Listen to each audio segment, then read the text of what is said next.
Bonjour à tous et bienvenue pour un nouvel épisode de Débrief sans filet. Vous vous retrouvez ici avec Jocelyn Breton et Titan Chiron. Bonjour à tous. Et on peut tout de suite commencer avec la Ligue 1 qui se jouait ce week-end avec un match d'ouverture plutôt morne, il faut le dire. Brest qui affrontait Monaco et une très belle victoire brestoise 1-0 malgré un carton rouge à l'heure de jeu.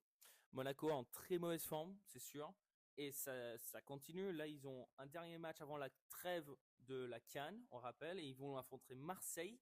Du coup, franchement, je ne serais pas surpris s'ils vont encore avoir une défaite, mais peut-être ils vont faire comme Paris, avoir un peu le boost de l'équipe en face.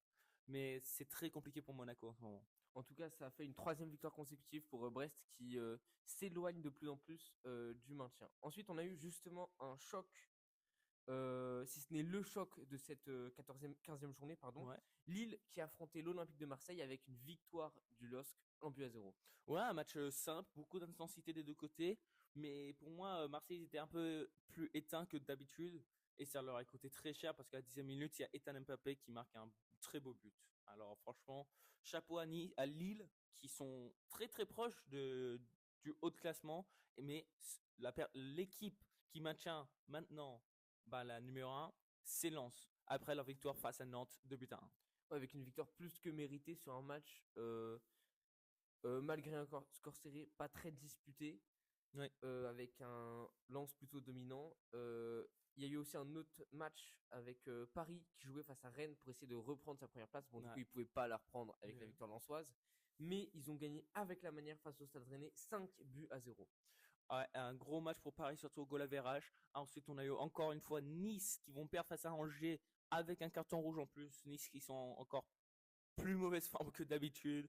Et c'est de pire en pire. Ils vont jouer le maintien à partir de maintenant. C'est sûr et certain. Francaise l'a Il a dit dit, il a en dit. interview. Oui, Il a oui. dit nous, on va jouer le maintien, faut arrêter de croire qu'on va jouer l'Europe. Non, aujourd'hui, à l'heure actuelle, on doit jouer le maintien.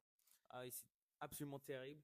En plus, Strasbourg, eux aussi, avec un peu de fatigue, on va dire, avec leur Coupe européenne, ils vont prendre du retard parce que Toulouse, qui est en train d'être la surprise du championnat, j'ai envie de dire, vont gagner cette rencontre 1-0. Bon, la surprise, je pense qu'il faut doser un petit peu comme ils sont 10e toujours. Oui, mais ils sont très réguliers avec leurs performances Oui, bah en surtout. fait, c'est Strasbourg un peu comme, enfin Toulouse, pardon, qu'on voit depuis, je trouve, plusieurs années. Ils sont Ah toujours non. milieu de tableau, ils sont pas trop sur l'Europe, pas trop sur le maintien. Mais là, j'ai plus l'impression cette année, ils font encore plus peur aux grosses équipes, surtout avec leurs performances défensives. Parce qu'on a vu Cresswell qui est quand même le leader de cette ligne défensive très très solide. Et franchement, pour moi, c'est un club qui fait peur au haut de classement cette année, malgré leur mauvaise position au classement. Mais Toulouse, c'est un match que n'est pas facile comparé à d'autres. Ouais, qui est facile pour personne et c'est vrai que du coup, ils peuvent gêner tout le monde. Oui, parce que comme match facile, on va dire, on a eu ces trois dernières rencontres, Auxerre face à Metz, où Auxerre va gagner 3-1, leur première victoire depuis un très long moment. Après Le Havre face à Paris, où on aura un match nul 0-0, match un peu ennuyeux. Et pour en finir, Lorient face à Lyon, Lorient qui fêtait leurs 75, non, leurs 90 ans des supporters. Du coup, il y a eu une grosse ambiance dans ce stade, et on l'a vu, et ça lié à une victoire, 1-0 face à Lyon qui se prend un carton rouge très tôt. Du coup, au classement, on a toujours Lens qui est premier avec un point d'avance sur Paris. Derrière, Marseille et Lille sont maintenant à égalité à la troisième place. Et quelques points derrière, on retrouve un classement très serré avec Lyon et Rennes à 24 points pour la 5e, 6e place. Monaco derrière à 23 Mm. et Strasbourg à 20 points. Oui, un haut de classement qui est serré, mais là, malheureusement, il y a un écart qui commence à se former entre la quatrième et la cinquième. On a vu 5 points d'écart. Et au bas de classement aussi, entre le 16e et 15e, on va dire 3 points d'écart. Ça commence à s'élargir de plus en Ouais, plus. avec du coup Auxerre qui quitte la dernière place pour revenir à la place de barragiste et Metz qui la retrouve après l'avoir quitté un petit moment. Ouais, c'est très dommage. Surtout la personne qui n'arrive pas à s'en sortir, j'ai l'impression que c'est Nantes. Mais bon. Ouais, c'est vrai. Avec du coup leur entraîneur qui a été viré et un nouvel entraîneur qui est arrivé cette semaine. Ah oui, c'est ça, c'est très important à le dire. Mais après, on verra si face à Angers, ils arriveront à peut-être se réveiller. Mais bon, en tout cas pour cette journée de Ligue 1, le tableau commence à s'élargir un peu plus. On voit le temps qui passe, on voit que le championnat commence à vraiment se casser, on va dire en régularité, en compétition. En tout cas, dans un championnat où ça n'a jamais arrêté, on va dire c'est la première ligue. Elle a juste commencé avec Aston Villa face à Arsenal, deux équipes dans le top 5 directement Les deux dans. premières équipes, Oui, les deux premières équipes à ou ce trois moment-là. premières, oui. Oui. Et on a Aston Villa qui font couler Arsenal à toute fin. Un match exceptionnel, franchement. Et on a vu la tristesse, on va dire, la haine de Arsenal quand ils ont encaissé ce deuxième but. Ouais, un match vraiment où les deux équipes ont tout donné, qui était vraiment très très beau à voir entre les deux équipes. Victoire d'Aston Villa du coup 2-1. Ensuite, il y a eu aussi Everton qui jouait contre Nottingham Forest sur un duel plutôt de bas de tableau. Mm. Avec du coup Everton qui gagne 3-0 face à Forest. Ouais, Forest qui. Personne ne sait vraiment comment, mais ils n'arrivent pas à suivre l'intensité qu'ils avaient l'année dernière. Ils sont juste au dehors de la zone relégable. Et ça risque de devenir encore pire parce que leurs performances, franchement, ils sont pitoyables. Quand tu regardes comment ils jouent, c'est n'importe quoi. Après, on a eu aussi un match très décevant, Chelsea-Bournemouth en particulier, 0-0. Franchement, un match très ennuyeux, un peu comme Brighton-West Ham qui eux aussi ont eu un match nul, un partout. Mais pour aller totalement dans l'autre sens sur les matchs pas du tout ennuyants, on a eu Leeds face à Liverpool. Ouais.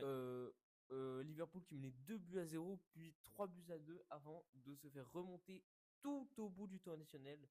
3 partout entre les deux équipes. Ouais, un match énorme pour le français Ekitike aussi qui marque un doublé. Peut-être ça peut essayer de convaincre Didier à le prendre pour la Coupe du Monde. En tout cas, Leeds qui arrive à très bien tenir jusqu'au bout. Et Liverpool, encore une fois, ils n'arrivent pas à avoir les victoires qu'ils ont besoin, qui sont nécessaires. Ensuite, on a eu aussi un autre match en deux équipes de haut tableau. Manchester City face à la surprise Sunderland. Manchester City qui n'a pas fait dans le détail ce jour-là avec une victoire 3-0 face à Sunderland. Oui, et surtout, on a eu Cherki qui a marqué le monde, on peut dire, dans cette rencontre. Ouais, avec un match masterclass avec des réactions comme quoi Messi n'aurait jamais fait ça. Bon, peut-être des fois un peu exagéré. Après, il a été critiqué pour ça parce qu'il a dit c'est lié à l'erreur, c'est les gestes comme ça. Il pouvait très bien pas le faire. Il est bipex, franchement, il pourrait faire une sorte du pied gauche parce qu'on parle de son centre formidable à Foden là. Et ouais, avec le coup du foulard Oui, voilà. pour la très belle tête de Foden transversale rentrante.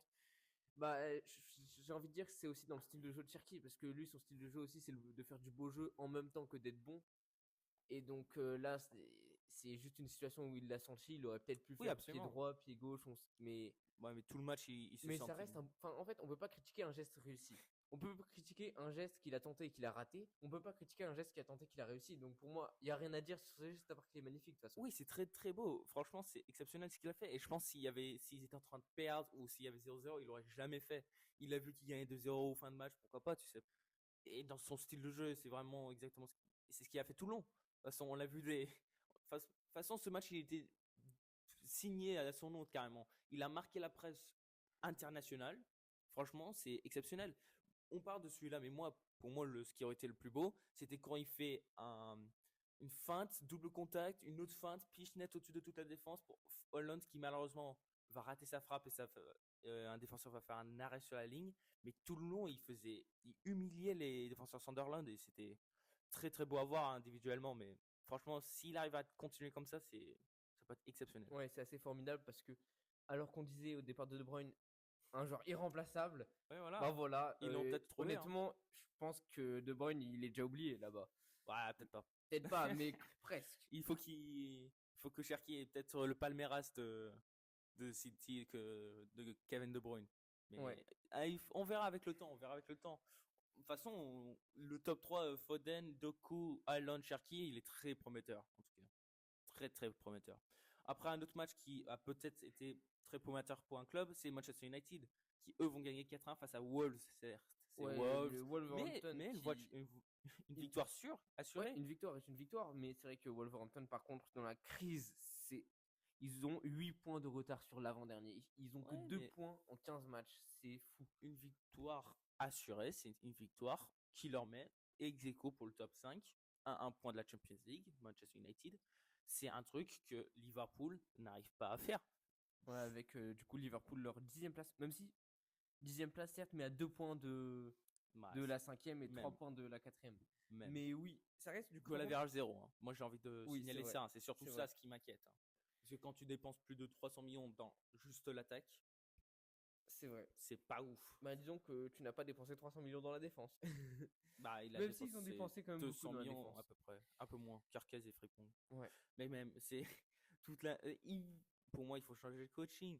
L'année dernière, ils ont gagné grâce aux tactiques de Jordan Klopp. Là, c'était la première année longue de Arne Slot. Il voulait la faire à sa façon. Elle ne marche pas à sa façon. Il faut l'enlever. C'est pas au style anglais, malheureusement, de virer aussi rapidement. Mais il est temps. Ouais, c'est vrai que Changer les traditions. la situation, je dirais pas. Bon, elle est alarmante dans le fait où, vu tout ce qu'ils ont dépensé, ils devraient être premiers largement. Mais après, je trouve elle est pas alarmante dans le classement, même s'ils sont dixièmes, ils ont pas trop de points de retard, ils sont encore bien placés en Ligue des Champions. C'est pas comme s'ils se retrouvaient à jouer le maintien. Donc, Ils s'en rapprochent. non, Est-ce qu'il faut attendre ils s'en jusqu'à ce qu'ils rapprochent pas. Ils s'en rapprochent pas.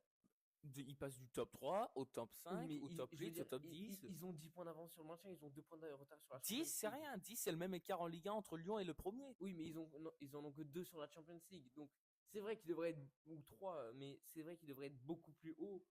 Mais quand même, Moi, je pense, c'est le pas. plus ils attendent, le plus ils se mettent en danger, hein. Ils veulent trop forcer l'affaire à ce point-là. Ça fait 3-4 mois où il n'y a aucun signe, aucun panneau de victoire, de potentiel, tu vois. Il est en train de rendre les joueurs nuls. Florian Wirtz, il passe d'un des meilleurs 10 du monde à un des plus décevants. Certes, c'est parce qu'on lui a acheté excessivement cher, mais pareil pour Isaac, pareil pour Ekitike, pareil pour Kirkez. C'est n'importe quoi. Franchement, c'est. On a eu d'autres matchs du coup pour finir. Crystal Palace qui jouait contre Fulham, victoire 2-1 de Crystal Palace. Et on a eu aussi Tottenham qui a gagné 2-0 face à Brentford. Oui, alors vite fait, pour le classement, on a Arsenal qui maintient leur première place, mais qui malheureusement a réduit leur avantage parce qu'elle est plus qu'à 2 points face à Manchester City avec un goal average identique. Ensuite, on a Aston Villa à 1 point de City. Ensuite, Crystal Palace. Et ça, c'est pour les places de Champions League. Et en zone relégable, on a West Ham, Burnley et Wolves. Ensuite, on peut passer du côté donc de la Liga avec un match qui s'ouvrait sur Real Oviedo face à Majorque, match 0-0. L'ambiance du match n'était pas donnée par les buts, mais par les cartons rouges, Ouais. puisque Real Oviedo a fini à 9 Ouais, en toute cette fin de rencontre. match, hein, 95e. Même si en fin de match, les cartons rouges ont plus animé le match que les buts. Ouais, après, on a Villarreal qui, eux, sont très discrets dans le haut de classement, on va dire. Personne s'y attendait. Mais qui sont maintenant en troisième avec une victoire 2-0 face à Getafe. Ensuite, on a donc Alaves qui jouait face au Real Sociedad et Alaves qui s'impose 1-0 donc dans ce duel de milieu de tableau. Après, la grosse rencontre, je pense, de cette journée, c'était Real Betis face à Barcelone. Grosse rencontre et gros résultat. 5-3 dans cette rencontre en faveur du Barça. Ouais, des buts qui s'enchaînaient dans cette rencontre. Ouais, un match vraiment, on ne pouvait pas demander mieux dans ce match parce que franchement, des retournements de situation, Oui, oui. au début c'est Betis qui mène, puis ça va jusqu'à 5-1. Absolument. Ils reviennent à 5-3, bon un peu tard peut-être avec un penalty à la 90e pour 5-3, mais on sait jamais, on a vu des fois que dans le temps additionnel ça va très vite. Oui, oui. Non, mais c'était exceptionnel jusqu'au bout. Pour moi, franchement, c'est même pas c'était le plus excitant en papier, mais en ambiance, on a eu beaucoup mieux avec le derby du Barça. Le Real Madrid, qui se retrouve dans une situation arbitrale, on va dire, où Ouais. ils perdent face à Celta 2-0 avec quelque chose mais de phénoménal, encore une fois, à la fin. Ouais, avec encore 2 cartons rouges et le dernier, que dire? Non, mais pour moi, c'est mérité. Genre, ils n'arrêtent pas de dire, ouais, pourquoi nous, pourquoi nous. À un moment donné, c'est bon. Tout ce qui s'est passé à la fin de match, limite, et l'arbitre, il aurait pu donner 4-5 cartons rouges faciles, hein. Mm. Franchement, facilement. Mais après, il se plaint aux médias, il se plaignent de partout. Pour moi, c'est pareil qu'en France, quand il y a un club qui fait n'importe quoi avec l'arbitrage, ils vont être défavorisés par la suite parce que les arbitrages, ils se soutiennent entre eux. Là, c'est pareil, il faut qu'ils arrêtent. Il faut qu'ils arrêtent. On l'a vu ça l'année dernière avec leurs glaçons balancés là. Ils sont violents, ils sont agressifs. À un moment donné, il faut accepter la défaite. La défaite, elle était déjà donnée avant. Tu avais déjà un carton rouge, tu étais mené 1-0. Et surtout, ils ne méritaient pas la victoire. Ils ne méritaient pas. Accepte la défaite, je suis désolé, mais ça arrive à tout le monde. On en voit plein des erreurs. Regarde en France, le Paris face à Monaco. Quand le carton rouge n'était pas donné, franchement, Paris, ils se plaignent pas trop, hein, je trouve, hein. Oui, c'est vrai que Rien de. on n'a pas vu. Ils ont justement limite, j'ai l'impression, essayer d'éviter le scandale arbitrage, même si Absolument. celui-ci était dans leur sens. Ouais, Parce c'est. qu'on voit dans toutes leurs déclarations, ils sont jamais allés dire il y aurait dû avoir le carton rouge. Ils ont toujours dit on préfère parler de heureusement que Lucas ne s'est Oui, pas voilà. blessé plutôt que ils n'ont pas eu leur carton rouge. C'est à cause de ça qu'on a perdu. Voilà, c'est une autre attitude et qui est beaucoup plus positive. Ils tournent la page sur les problèmes pour envisager de bonnes choses malgré tout. Ça fait chier, il faut le dire, ça saoule tout le monde. C'est pas drôle, c'est pas amusant, mais il faut vivre avec. C'est pas le premier, c'est pas le dernier. Ouais, il y aura toujours des erreurs de toute façon et elles font partie du foot. Absolument. En tout cas, pour en finir avec cette journée, on a eu Athletic face à Atlético Madrid, où Athletic Club vont gagner 1 but à 0. Après, on a Elche qui vont dominer Girona 3 buts à 0 et un match nul Valencia face à Séville, un partout. Donc au classement, on a du coup le Barça qui est maintenant premier avec 40 points, alors que le Real qui peine de plus en plus à enchaîner à 36 points et Villarreal n'est que 1 point derrière à Avec un 35 match points. de retard aussi. Avec un match de retard, c'est vrai. Ça va tout changer ça par la suite parce qu'on va peut-être l'ignorer. Aussi de Atlético Madrid, attention, ils ont un match de plus. Alors pour moi, c'est Atlético Madrid qui se mettent en plus en difficulté. Ils sont au milieu de deux équipes, mais avec un gros écart entre les deux. Du coup, franchement, je pense que ça va leur permettre d'être à l'aise. Ben, Pour en moi. fait, non, l'Atlético, justement, c'est piégeux parce qu'en fait, ils sont entre Villarreal et l'Espagnol. Ils ont un match de plus, mais ils n'ont pas un gros écart, ils ont que 4 points. Oui. Ça veut dire que potentiellement, après le match rattrapé, ils ont que 1 point d'avance sur l'Espagnol et 7 points de retard sur Villarreal, tu vois. Ouais, mais dans les cas comme ça, quand il y a un écart entre celui de devant et derrière, t'as pas vraiment à t'inquiéter. Genre, ah oui, si on gagne et eux ils perdent, on peut pour moi, ils peuvent jouer leur match en disant ça va nous Ouais, avantager mais absolument, on peut le jouer. je pense que c'est une situation aussi. Ben, c'est bien parce que ça leur évite le stress, mais de fausse tranquillité Oui, parce que oui, surtout. ils ont très très peu d'avance. Enfin, en fait, sur un match, toute l'avance disparaît. Oui, c'est vrai, absolument. Et ceux qui sont certainement pas tranquilles, on va dire, c'est Levante et Real Oviedo qui ont 2 matchs, on va dire, de retard sur Mallorca, qui sont aussi relégués. Et il faudra dépasser Girona, Valencia et Osasuna qui sont ex aequo à 15 points pour le match 1. En tout cas, tout ça, c'est les championnats plutôt importants de cette semaine. Maintenant, on peut basculer côté Europe, Ouais. on va dire, où les rencontres, ils étaient peut-être pas énormes, mais il y en a eu plein qui étaient remarquables. Tout pour commencer, puisqu'on était juste dessus, les erreurs arbitrage. Pour moi, Liverpool-Inter, c'est à signaler. Parce que Liverpool qui gagne, très bon pour eux, ils gagnent d'une manière honteuse. Un péno sifflé ridicule, je vais dire. Words qui gagne un péno, bien joué, mais il n'y a pas péno. Et Inter l'ont dit, mais pas pendant le match, ils ont rejoué leur jeu. Bah oui, pareil, du coup, c'est des erreurs arbitrage qui font partie du foot. C'est vrai que c'est très très rageant aussi là-dedans, surtout un match de Ligue des Champions. Euh, Très important qui plus est entre deux grosses équipes. Mais On parle, voilà. on parle d'un tirage de maillot très très léger qui fait un péno. Hein. Je dis ça, je dis rien, mais c'était à peu près ça l'erreur. Et Inter n'était pas content, surtout parce que c'est en fin de match, ils n'avaient pas trop le temps de se rattraper. Mais bon, positif pour Liverpool, décevant pour Inter, mais malgré tout, pour moi, ils vont être qualifiés. Ceux Oui, qui, c'est pas alarmant aussi dans le fait où l'Inter, ils sont encore sixième. oui, voilà, Donc voilà, il n'y a voilà, rien voilà. d'alarmant. Exactement. Ceux qui devraient s'inquiéter un peu plus, pour moi, c'est Monaco. Certes, ils ont 9 points. Ils ont gagné très, très légèrement avec un péno raté surtout face à Galatasaray, 1 but à 0. Mais ils ont 2 rencontres très, très difficiles. Juventus qui, eux, ont gagné cette semaine face à Pafos 2 buts à 0. Et Real Madrid qui, eux, ont perdu face à Manchester City. Quel match. Quel Ouais, match. dans un match, dans le choc très clairement de cette journée.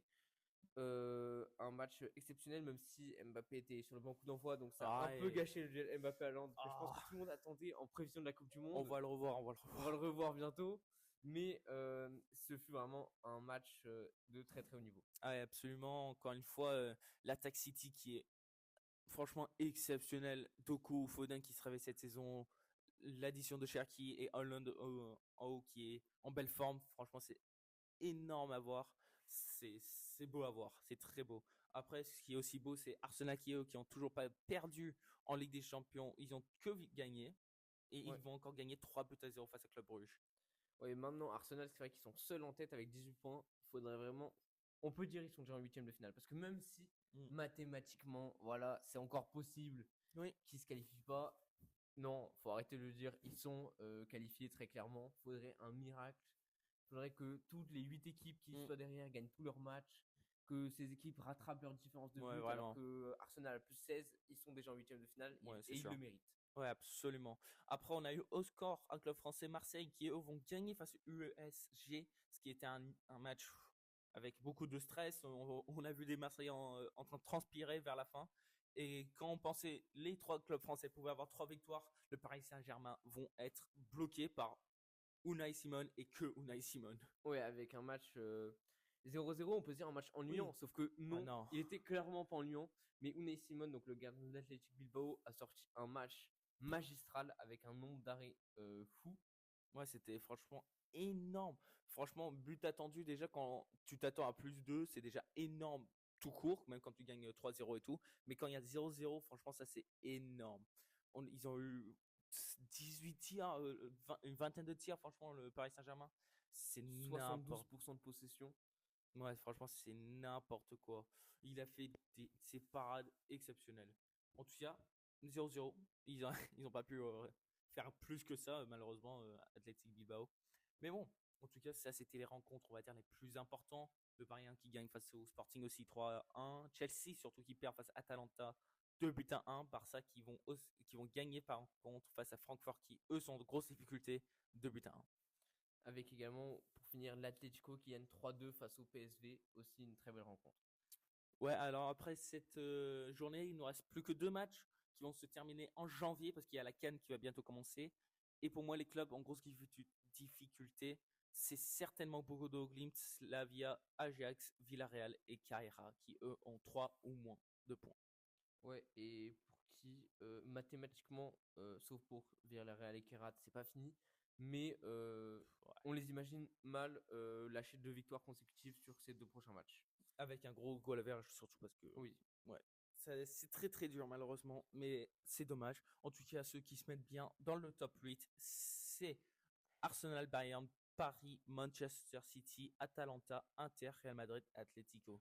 Avec du coup, oui, Paris 3e actuellement, alors que Marseille est 16e et l'AS Monaco 19e. Oui, on fait gaffe à ces deux clubs français parce qu'ils ont toujours un petit risque de pas y être. Je pense qu'ils vont les deux être qualifiés au barrage. Mais bon, ça va être très très dur. Mais ce qui est aussi très dur, c'est pour les clubs français en Europa League, parce que là, on n'aura pas 2 qui gagnent, mais 2 qui perdent. Lille, qui vont perdre face à Young Boys dans un match non télévisé, genre non, Oui, à voilà. cause du sponsor des Ouais, Young Boys Bern. On avait vu la même contre Lyon. ouais, elle perd. Young Boys Bern, leur sponsor, c'est quoi? C'est une marque de pronos, c'est ça? Oui, oui. Et, Ouais, on va avoir donc, le même c'est truc. interdit de sponsoriser Mm. des pubs de pronostics en Ouais. ligne Et il y aura le en même France. problème dans la session de journée quand ils joueront Lyon. En tout cas, un autre club qui ont perdu, Nice. 1-0 face à Praga.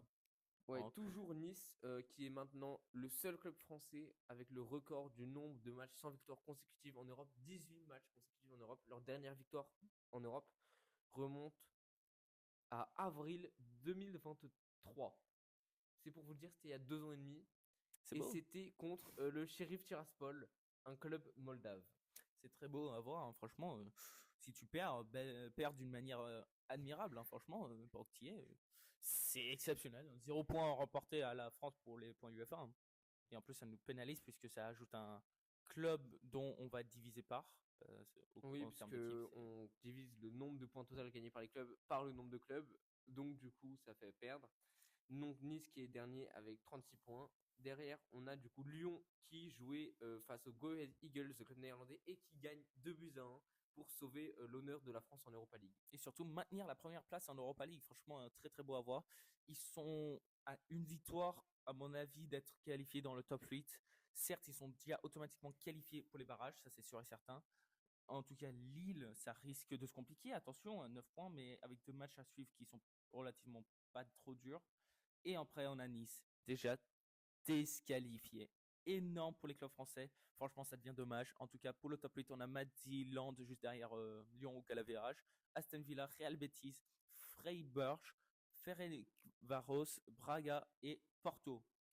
On peut juste finir avec du coup la Conference League, il n'y a que 6 journées en Conference League et Strasbourg, avec 13 points en 5 matchs, est automatiquement qualifié pour les huitièmes de finale Oui. suite à leur victoire 1-0 contre Aberdeen cette semaine. Oui, on espère les voir dans le futur qualifiés et on espère vous revoir aussi la semaine prochaine pour les dernières rencontres de Ligue 1. Au revoir à Non, tous.